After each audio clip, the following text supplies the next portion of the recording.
Hey guys, it's Ash, and many of you guys have asked me about my thoughts on the sneak peeks and how the upcoming update will change things. In this video, I'm going to give you guys my explanation of the changes and how they will impact every type of player. It's a lot to process, so I'm going to summarize everything in one video. I'm going to give you guys my unbiased opinion on all of this, whether the changes will actually benefit all of us or not. Before delving into how these changes will affect gameplay, let me start by giving you guys my interpretation of this update. The reasons why I believe Supercell has decided to make these changes. Also, take into account that I'm in no way sponsored by Supercell, and these are my sole unbiased opinions of the upcoming changes. So why did Supercell make such a big change?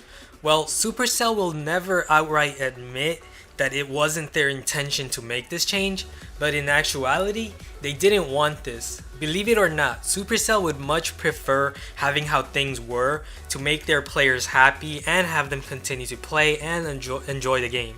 However, this change was bound to happen. It was only a matter of time. This whole update basically stems from people placing their Town Hall on the outside for free shield. And what's wrong with that? Well, the whole notion of placing your Town Hall on the outside of the base to obtain a free shield may sound like a cool strategy, but it's not. It's not a strategy, it's just common sense. Those who were smart enough to understand it did it, while those who weren't were either trying to gain trophies or just weren't able to grasp that concept. So what's the problem?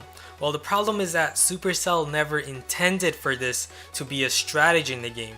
It just sounds silly for someone to place their Town Hall, which is meant to be the most valuable building, on the outside for attackers to freely destroy it while villagers run inside it for protection. It's just silly. The big problem is that this is such a key strategy and it takes literally no effort to accomplish. And what this means is that once everyone knows about it, they will also follow, and soon you will have everyone placing their Town Halls outside. Jonas, a Supercell game developer, stated that 80% of attacks were Town Hall snipes. When I first heard that, I wasn't surprised. It made sense. The only reason you don't see as many Town Halls outside is because most of them are all hiding behind the shield, because they place their Town Halls outside. Think about it. If you were to place your Town Hall outside in Masters League, you will get sniped immediately because people want that free loot bonus. It's obviously 80% now, but that number had been growing over the years, and in a few months, it could possibly have been 90%. Now, if at least 90% of players had their Town Halls outside, then it would be ridiculous. It would break the game. We have people who are Town Hall 7s and they're in Titan League solely by sniping Town Halls outside.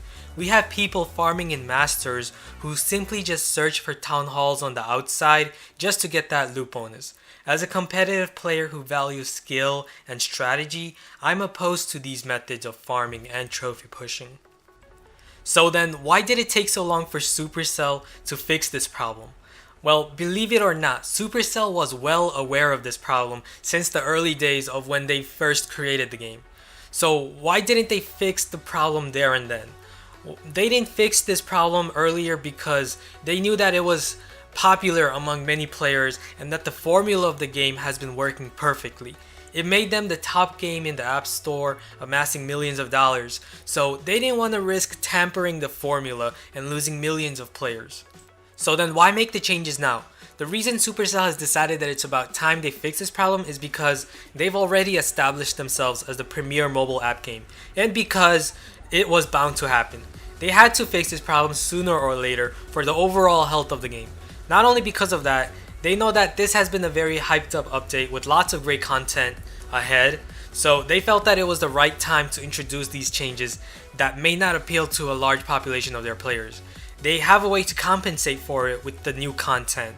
And that was a pretty smart thing to do, as you have millions of players in suspense for what new content Supercell has in store for them. And ClashCon definitely has set that hype and expectation very high. So now let's get back, discussing how these changes will impact farming. Now that Town Halls are going to be in the inside of bases, how will this impact farming? In my opinion, it's not going to or shouldn't affect farming a whole lot, unless you're the type of player who snipes Town Halls for loot bonus. Not only does that not require any skill, but it's also not an enjoyable way to farm. What about maintaining trophies? Will it be tougher to maintain trophies at like Crystal League for a Town Hall 9? Well, maintaining trophies will of course take more work. You will now need to actually focus on winning almost every raid by either taking the Town Hall or obtaining 50% damage, since there will no longer be any Town Halls on the outside to snipe for free trophies. What about efficiency in terms of using a few troops to steal a lot of loot? Well, you can still do that at lower leagues, but not often.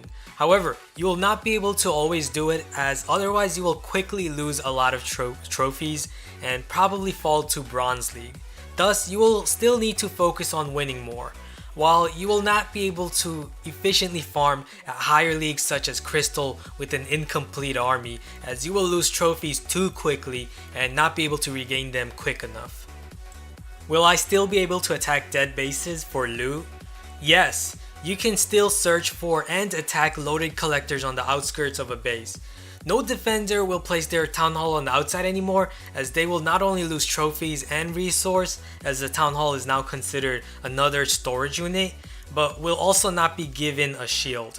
However, they will gladly keep their non-defensive structures, their collectors, barracks, camps, and other stuff on the outsides, as this will attract attackers in attacking the structures outside so they can quickly obtain the 30% destruction and get a shield. Thankfully, Supercell hasn't meddled with what players love doing the most, finding and attacking dead bases. Will I still be able to use efficient army compositions like BAM and Barch to farm in lower leagues? Yes, you can still farm with them in lower leagues like Silver and Gold just as you did before. What about higher leagues like Crystal and Masters? And what about getting loot bonus? Yes, but maintaining trophies will be tougher. You will no longer find Town Halls on the outside of the base, so you can't get free loot bonus and trophies anymore. Thus, you will need to focus more on winning by 50%ing bases. Which league will be the best league to farm in? I get asked this all the time, and I will probably get asked this a million times when the update hits. My advice is continue to do what you are doing. But if you are farming in higher leagues such as Masters and a large portion of the loot you make comes from sniping Town Halls, then after the update you should continue to farm in Masters. If you find that you are still able to maintain trophies and still make the same amount or better loot than you did before, then continue farming there. If you find that maintaining trophies has now become a daunting task, then you may want to consider dropping to Crystal. While if you're a Silver League or Gold League farmer, then continue farming there. In my opinion, less frequent Town Halls on the outside won't really have much effect on farming in Silver or Gold, unless you really rely on sniping Town Halls to maintain trophies. Supercell has introduced the idea that if you deal more damage to a base, you will obtain more loot bonus. That's cool, it's nice to get rewarded for doing more damage. However, this shouldn't significantly change your preferred farming style. You will obtain slightly more resource by 70%ing a base than 50%ing it.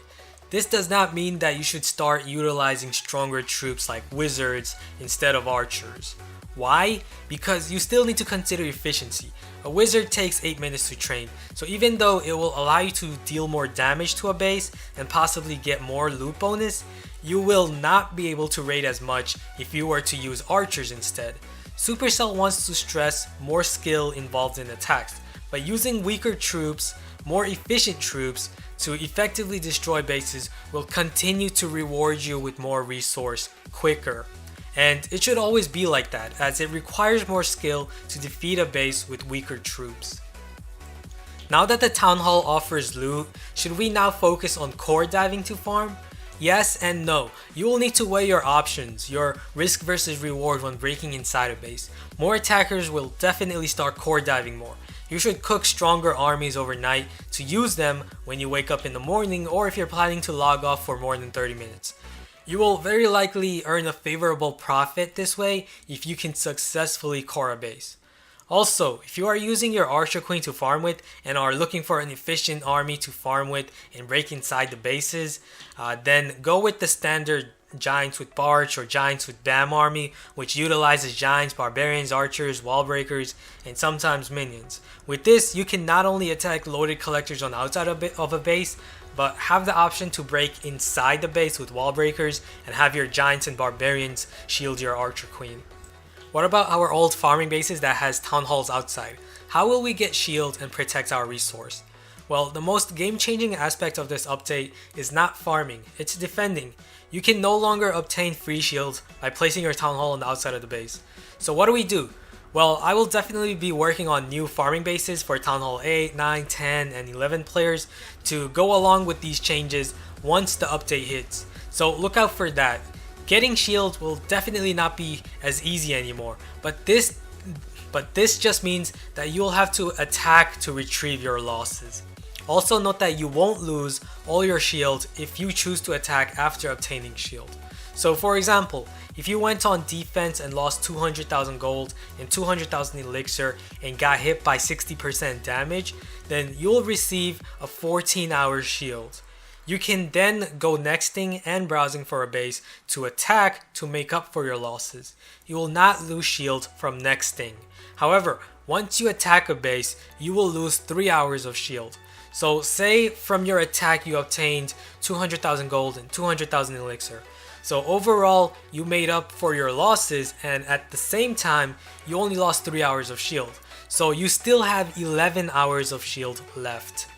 So I personally like this system. It has us attacking more, and it also rewards good base designs and better defenses. For a farmer, there wasn't much of a reason to have high level defenses when you can just get a free shield by placing your town hall outside. Now the game rewards you for upgrading and having stronger defenses. What about trophy pushing? How will trophy pushing change? Well, if you're planning on pushing very high, you will need powerful defenses, as you can no longer hide behind them by placing your town hall on the outside by getting 1 star. I know many players in Champion 1 do this, even with max defenses, so attackers can generously 1 star them. This is also another reason why it's so hard finding anyone to attack in Champion 1 and why the trophy offers are so low. It's because most players in that range are hiding behind the shield, which they quickly obtain by getting sniped. You will no longer be able to obtain a shield by placing your town hall outside, which will force real attacks on you. And what this means is that players now have better options and can cloud less by finding bases to attack, as all of these bases won't be hiding under a shield they obtained so readily. Other changes that were made was that the minimum trophy offer that you can now find is 6 trophies instead of 1. What this really means is that if you 1 star one of these bases, you will obtain two trophies instead of 1. While if you 2 star them, you will obtain 4 trophies.